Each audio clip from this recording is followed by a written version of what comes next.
installment get wrecked by the best fuck silence. The Disciples Audio Animation by Stereo Stages.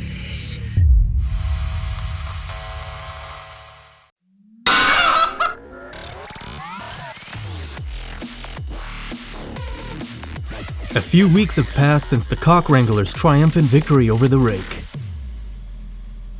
There was blood everywhere. The aftermath of the Fae attack was ridiculously messy. The pale, winged creatures came in flurries of tiny, sharp teeth and nails, which they used to bite and pick the flesh off their victims. That was until the Wranglers arrived and ended their terrorism. Echo Park Nature Reserve had been saved. The Fae swarm was nothing but crushed, broken bodies and twitching wings now. Mr. Black, clad in his plaid suit, stepped on a whining fairy and smashed its head beneath his shiny, black shoes, spattering them with blue blood. Great. My suit is ruined, Mr. Black said, looking down at the mulch of flesh and blood layering the woodland floor. He lifted a shoe and dark gunk stuck to them. These tiny assholes ate through entire families. The disciple was nearby, squeezing a tiny, thrashing creature in his iron grip. He ended its life easily. When its stomach popped, human flesh spilled out of it in sticky chunks. Is this what you meant by a walk in the park? The disciple asked.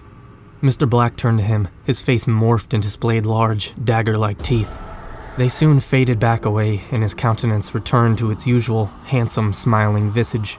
That's not the only reason why I called you guys out here. Where is Jeff, by the way?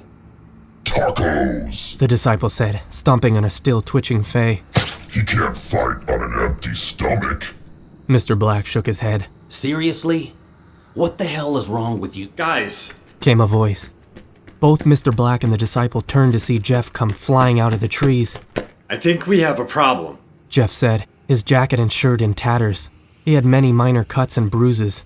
Mr. Black narrowed his eyes, peering closely at Jeff. Is that lipstick? Yes, these ladies were jogging in the park, but all of a sudden went crazy over me.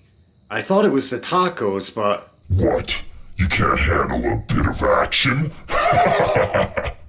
What a little taco bitch. Dude, it wasn't like that. I'm afraid he's right. Remember that other reason I told you about? It's a serious problem. Now that the Fae are out of the way, we can investigate a different case. From seemingly nowhere, Mr. Black produced a manila folder out of his suit. Where was he keeping that? The disciple sighed. Here we go again. You're such a slave driver. You've been sitting on your asses for weeks. You don't know that. Yeah, we could have been looking into monsters this whole time. Mr. Black shook his head and tossed the file to Jeff. Jeff caught the file and opened it, then immediately started to laugh. Bro, are you serious? The disciple snatched the file from Jeff's hand. What's so funny? Is your mom in there? Mr. Black rolled his eyes. They were both looking at blurry snapshots of a winged baby that seemed to be holding a bow and arrow. It was so fast that the camera barely caught its form and the golden aura around it. The disciple joined in Jeff's laughter as he flipped through more pictures and read about how the fat cherub was terrorizing the town and making people become crazy in love. This isn't a time to be laughing. That right there is a genuine god. A god? It looks like a dumb flying baby to me. It isn't even Valentine's Day. Yeah, we shouldn't waste our time with this, Disciple said, tossing the file back at Mr. Black. God damn it, come on! Trust me on this. This little terror needs to be dealt with. With another sigh, the disciple conceded. All right. This should be quick. Where do we find it? Easy. It always returns to the scene of the crime. It's been striking couples lately in one area. Let me guess. Echo Park? Precisely, Jeff. Well, Jeff? Jeff closed his eyes for a moment, then opened them again. I got nothing. You can't track it. It's a god. We have to lure it in and make it come to us. And And we do that how? It only attacks couples, as per your folder. They were all quiet. Oh, no, you don't. Jeff said, backing up. Come on! It's for the safety of the people. You and I can't because I've got to go eat more tacos. Those women made me drop them all. What? Jeff! But Jeff was already running off. I'll cover you guys from above. He called out, disappearing into the darkness. Mr. Black turned to the disciple, who was cracking his knuckles. We gonna do this, or what? Mr. Black decided not to question his willingness. He nodded.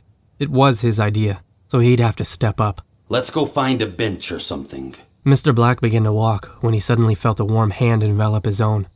He looked down to see the disciple interlacing their fingers. Hey, what? The disciple kept looking forward. Despite being covered in fairy blood and bits of people, the moon was out and the night was cool. The park was a myriad of trees that danced in the wind. We finally get to be alone, even under these circumstances. It's nice. The disciple said as they reached the main path.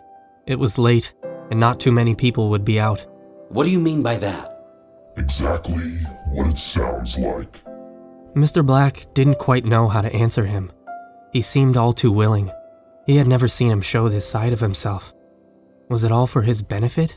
As if to answer his unspoken thoughts, the disciple stopped and pulled Mr. Black close, his eyes glowing faintly. The disciple raised both hands and placed them upon the man's waist. Mr. Black suddenly found himself unable to look into the glow of his eyes.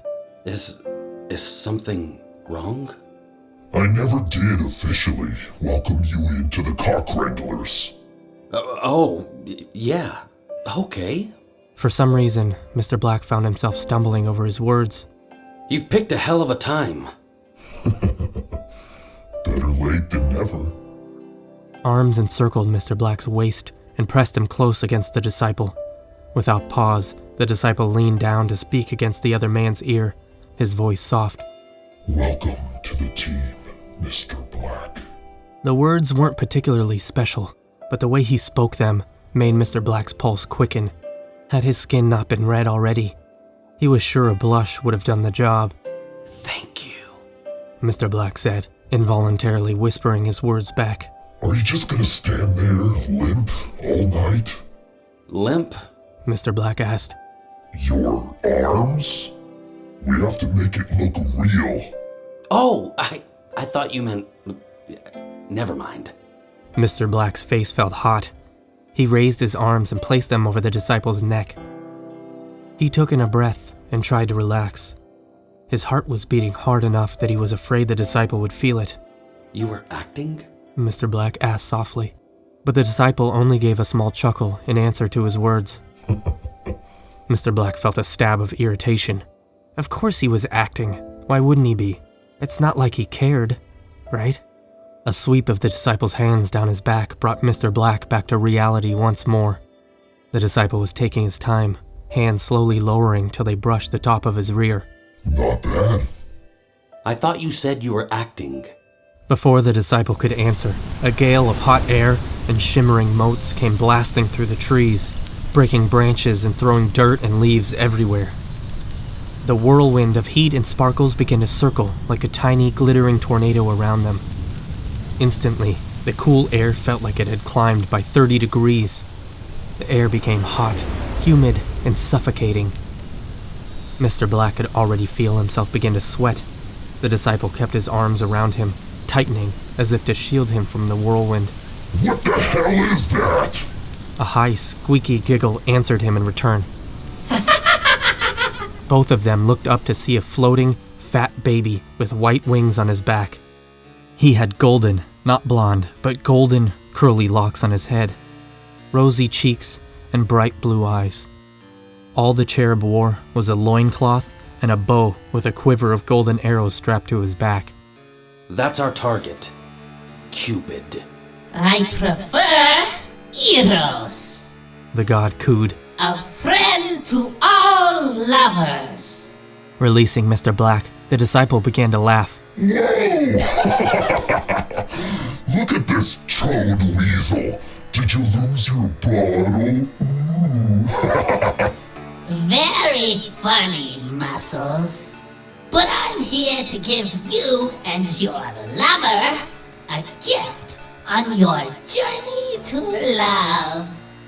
Don't need it. In fact, no one does. Stop flitting around and firing your stupid little arrows, or I'll rip your wings off your back. Most would have felt intimidated by the disciples' words, but the chubby little cherub seemed to grow red in anger instead. Oh, you dare talk to an Olympian that way? What? You gonna cry and tell Mommy? The goddess of everlasting beauty would never waste her time on the likes of you. Oh, well that's funny, cause that's not what she said last night. The disciple chuckled, and Eros turned a shade of red.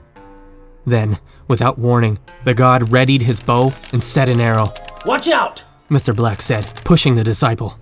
Cupid's arrow was as quick as a lightning bolt. It streaked in golden light through the air, blurring in the shimmering heat before striking Mr. Black right in the chest. Ow, motherfucker! Mr. Black said, face transforming to show large, dagger-like teeth. I don't care if you're a god. We're going to send you back home crying. Is that what you think? The god said, laughing wildly and zipping around, haloed in a golden light. The disciple unholstered his gun and tried to take aim, but the deity was too quick, and the air wavered like a desert mirage, making it even harder to get a clear shot. Cupid giggled and flew around without pause. I bet the only brain you think with is the one in your pants. The cherub said. With eyes glowing bright, the disciple unsheathed his sword and began to run. He would cut the little deity right out of the air and end his annoying tirade. He kept his eyes on Cupid, anticipating his trajectory, and then, crash! The disciple went sprawling onto the ground as a weight hit him square in the back. His sword flung out of his hand, and he landed in the dirt, the cherub still flying high above. He grunted and turned his head slightly to see what attacked him. Mr. Black? Still transformed, Mr. Black lifted up and turned the disciple around before straddling and pinning him to the ground. Now doesn't seem to be a good time for that, the disciple said. The man's suit was disheveled. His tie was gone and his shirt unbuttoned. His crimson skin was dewed with sweat. Where the arrow had struck him, the man's skin had darkened. A golden thick liquid seeped out of the wound along with his blood. The disciple tried to sit up, but Mr. Black forced him down again. Stupid baby bitch, what did you do? The disciple asked. I told you already. I merely wished to help you. Before the disciple could swear at the deity again, he felt a sharp pang in his neck. Oh, damn it! He reached up and yanked the same golden arrow from his neck. He snapped the thing in his hand and threw it aside. Instantly, he felt himself become lighter and his mind hazy.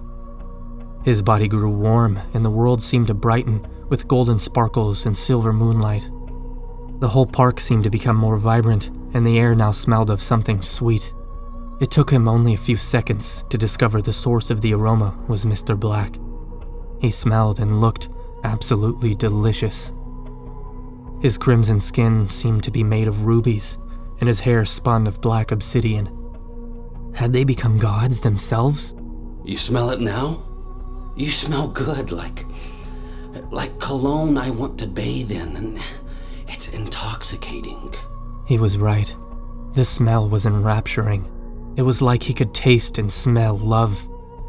Already, the disciple felt they were forgetting something. But he placed his hands on Mr. Black's hips and ran them up his shirt, fingers brushing against his warm flesh. Mr. Black shivered and the sweet smell intensified. The disciple had to have it. Muscles looks like he enjoys a bit of pain with his pleasure. Why don't you give him some? Said a distant and suggestively sweet voice. Mr. Black complied. He opened his mouth and sank his sharp fangs right into the disciple's shoulder, causing him a litany of pain. It took everything the disciple had not to crush his neck in response. His shoulders spasmed in waves of pain, making him buck. However, Mr. Black grinded against him in response. Whatever magic was in the arrow made the disciple's body react despite the agony. See? I told you he'd like it.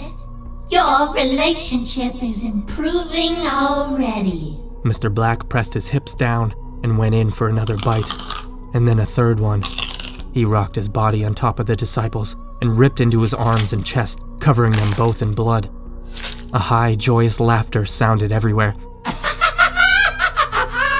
The world sparkled and hummed with it, and yet the disciple still found his boy responding in turn, growing warmer and more excited. The pain helped him think, but weren't they on a date in the park? No.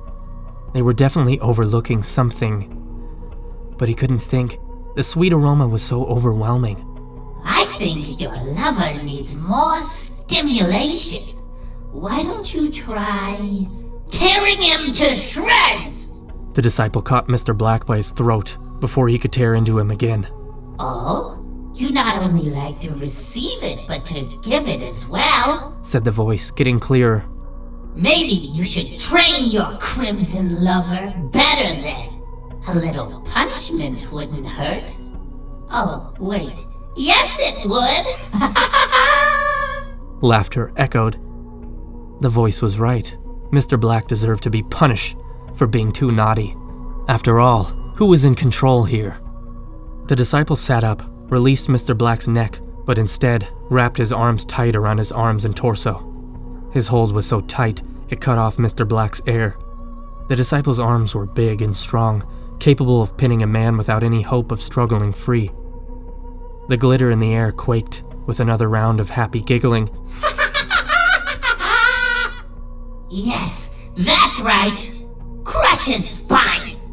Snap him in two, then have your way with him. Mr. Black started gasping and struggling, kicking his legs in a futile manner. Hey! Ugh. Mr. Black said, his mind clearing from his haze as pain flooded his senses. Remember, we're official now. What was he talking about? Of course they were official. They were merely having fun. Didn't he like foreplay? The disciple gazed at Mr. Black in confusion.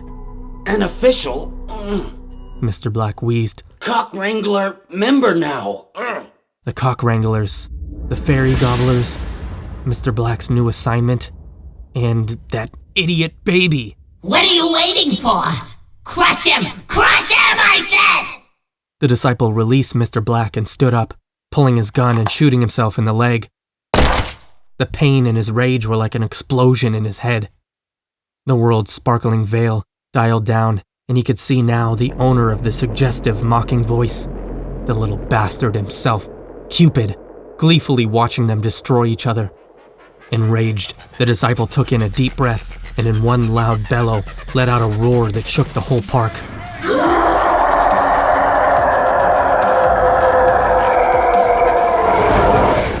Mr. Black fell to his knees and covered his ears as the air cracked with his power. The shimmering mirage of heat and glitter dissipated, and that chubby ball with wings dropped to the ground. One wing snapped on impact. The god rolled in pain, crying as his ears bled. You sorry little fuck! The disciple said, walking over to him and resting his boot on the god's neck. You can't kill me with mortal means! I am a god! A god, I say! The disciple smirked, leaned down, and picked up one of Cupid's broken golden arrows. Eros immediately began to scream in terror. No! Stay away! Stay away! Unfortunately for you, I sometimes think with the brain that's not in my pants. Then he raised the arrow and plunged it straight between Eros' eyes. The cherub stopped moving, eyes bulging. His head and body began to grow rapidly, deforming as it blew up and expanded. The god became bloated and disfigured till the little cherub exploded in a golden shower of blood, glitter, and feathers. It was the third time that night they had been covered in gore. Mr. Black groaned and got to his feet. Ugh. Damn, my head hurts. He went to the disciple, looking at the remains of Cupid. Good work. Not sure if he's really dead, but he won't be back here for a while. That's for sure. Hey guys. Both of them turned around to see Jeff coming up the trail. Jeff! Where the hell were you? I thought you were gonna cover us. Tacos, you know I can't fight on an empty stomach. Jeff held up 2 bags. Mr. Black buried his face in his palm. So where is this Cupid thing? Sent him back home to Mommy. What do you think? Oh, I missed all the fun? The disciple and Mr. Black both looked at each other. We never speak of this. Agreed, said Mr. Black, his wounds already healing. What? Jeff asked, but they both began to walk off. Oh, come on. What happened? You guys. And thus, the Cock Wranglers have saved the night. Not once, but twice. With their bond stronger than before, our heroes await their next challenge.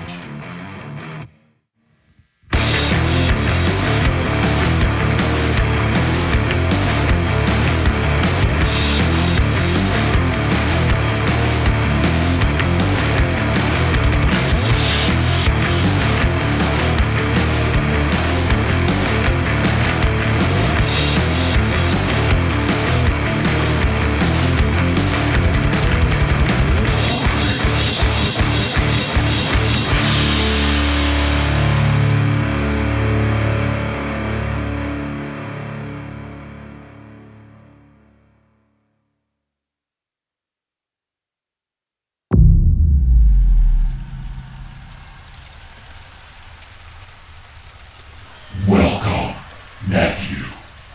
Lord Hades? But why? How? You are in the underworld. No.